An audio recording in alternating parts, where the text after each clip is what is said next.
Ma'am आज हमने mental health के रिलेटेड बात करने के लिए रखा था, क्योंकि लास्ट टाइम जो इन बच्चों ने न्यूली सिलेक्टेड स्कॉलर्स ने दिया था फीडबैक, बोला था कि हमें मेंटल हेल्थ के बारे में इंफॉर्मेशन। तो मुइन हम यहाँ पे आज इसलिए है कि हम मेंटल हेल्थ को लेकर बात कर रहे हैं। तो हमने ये आप लोगों ने ही फीडबैक दिया था कि हमें ब्रीफली पता होना चाहिए कि मेंटल हेल्थ क्या होता है। तो अब मैं ही बताऊँगी, क्योंकि मैं किसी से पूछ नहीं सकती, बहुत सारे नहीं हैं कि मैं किसी को भी पूछूँ कि मेंटल हेल्थ होता क्या है, तो हमें मेंटल हेल्थ के बारे में कैसे पता चलता है। तो मेंटल हेल्थ एक, मैं ऐसे बोलूँगी कि मेंटल हेल्थ जो है ज़हनी सेहत है, जिस्मानी सेहत नहीं है। जिस्मानी सेहत और ज़हनी सेहत 2 चीज़ें अलग-अलग हैं। जो मेंटल हेल्थ है, मेंटल हेल्थ हमारा इमोशनल, साइकोलॉजिकल और सोशल वेल-बीइंग होता है।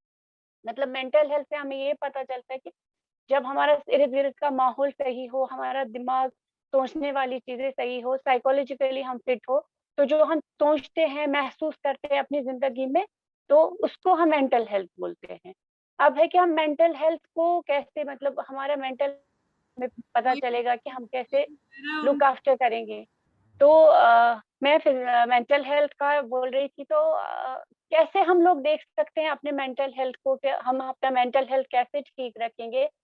तो मेंटल हेल्थ के बारे में मैंने बोला कि वो होता है सोशल, इमोशनल और साइकोलॉजिकल बिहेवियर, जो हमारी ज़िंदगी में इर्द-गिर्द हम देखते हैं अपनी ज़िंदगी में, उसके बारे में जब हम देखते हैं, अगर उधर कुछ मतलब वो सब ठीक है, उसी में उसको मेंटल हेल्थ बोलते हैं कि हम इमोशनली सही है, हमारा सोशल वेल-बीइंग, जैसे हम अपने घर वालों से बात कर रहे हैं, वो सही है। तो मतलब जो mental health is emotional, psychological और सोशल बिहेवियर हमारा, जो हम एक-दूसरे से बात करते हैं। ये हम ज़िंदगी के बारे में जब हम सोचते हैं, महसूस करते हैं जो चीज़ अपनी ज़िंदगी में, उसको मेंटल हेल्थ ही बोलेंगे। जब हम अपनी फीलिंग्स के बारे में बात करेंगे, तो अब हम मेंटल हेल्थ को कैसे अपना लुक आफ्टर करेंगे, कैसे हम उसको सही रखेंगे। तो सबसे पहली चीज़ है कि हम लोग सही खाना खाएँ, टाइम पे खाएँ, पानी पिए तो अच्छे से पिए, जैसे भी हमें है पानी पीना है, ड्रिंक हमें मतलब ज़रूरी है। एक-दूसरे के साथ हमें साथ रहना है, एक-दूसरे के साथ इन टच रहना है। वो उससे हमारा मेंटल हेल्थ सही रहता है। तो हमें अपना अपने आप को कुछ टाइम भी देना है। लाइक हम पढ़ाई करते हैं, काम करते हैं, वर्क स्ट्रेस लेते हैं, सब कुछ करते हैं, लेकिन हमें थोड़ा-सा टाइम देना है अपने आप को, जिससे हमारा मेंटल हेल्थ सही रहेगा।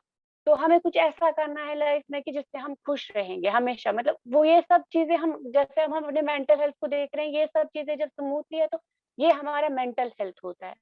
इनको बस अगर तुम थोड़े से ऐसे पॉइंटर्स दे दो कि जब टेंशन होती है तो क्या-क्या कर सकते हैं, जब घबराहट होती है तो क्या-क्या कर सकते हैं, जब डिप्रेशन फील होता है तो क्या-क्या कर सकते हैं। हाँ, हुँ। अभी के लिए अगर थोड़ा-सा वो बता दो और थोड़ा-सा अपना रोल बता दो कि आप काउंसलर हो, तो काउंसलर के तौर पे आपका काम क्या है?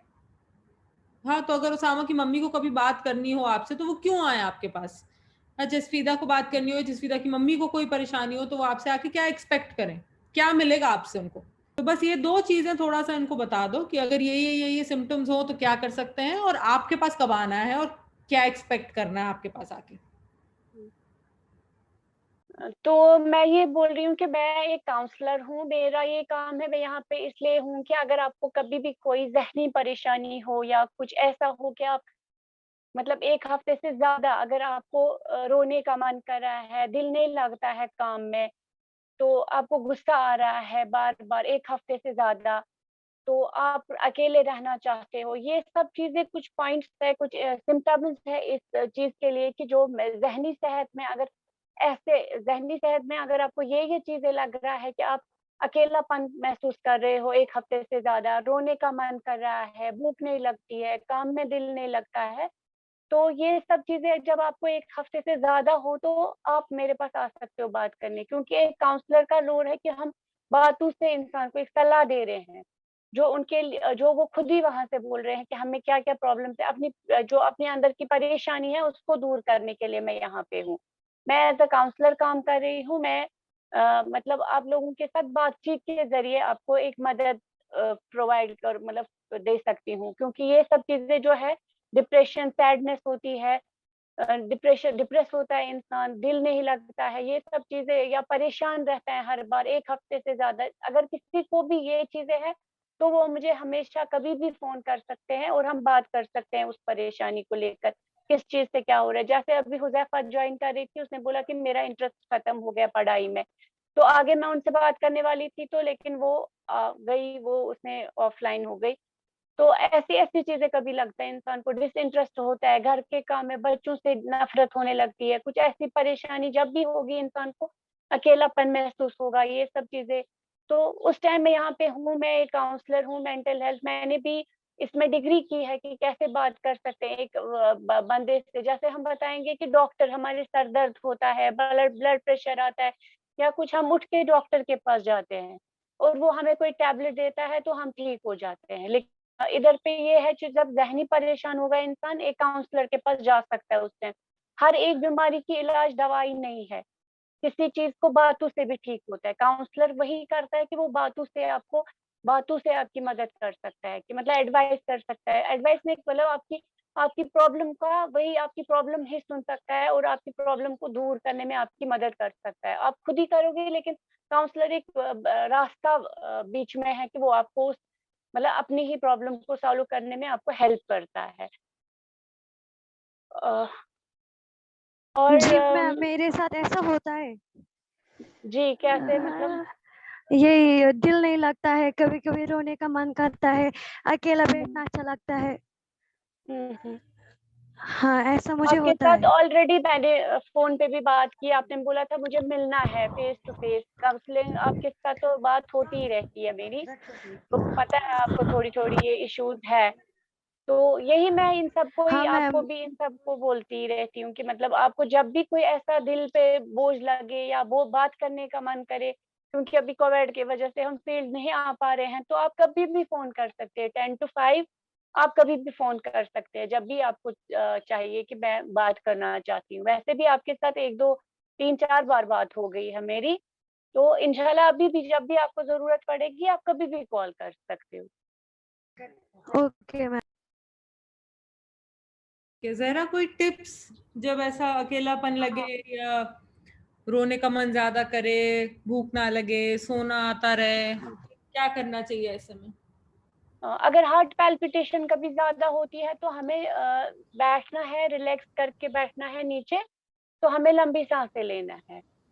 तो 10-15 मिनट हमें ब्रीथिंग एक्सरसाइज बोलते हैं उसको, हमें लंबी साँस लेना है और छोड़ना है, 10-15 मिनट रिलैक्स करके एक अलग जगह पे बैठना है। तो उससे हमें क्या होता है कि दिल की धड़कन कम हो जाती है। तो ये हमें करना चाहिए जब हमारा दिल ज़्यादा, मतलब ये घबराहट जब होगी, तो हमें ब्रीदिंग करना चाहिए, थोड़ा-सा रिलैक्स में बैठ के हमें ब्रीदिंग करनी चाहिए। हम साँस ले सकते हैं, ब 10-15 बार हम साँस साँस ले सकते हैं, तो जब तक हमारी वो घबराहट कम होती जाएगी।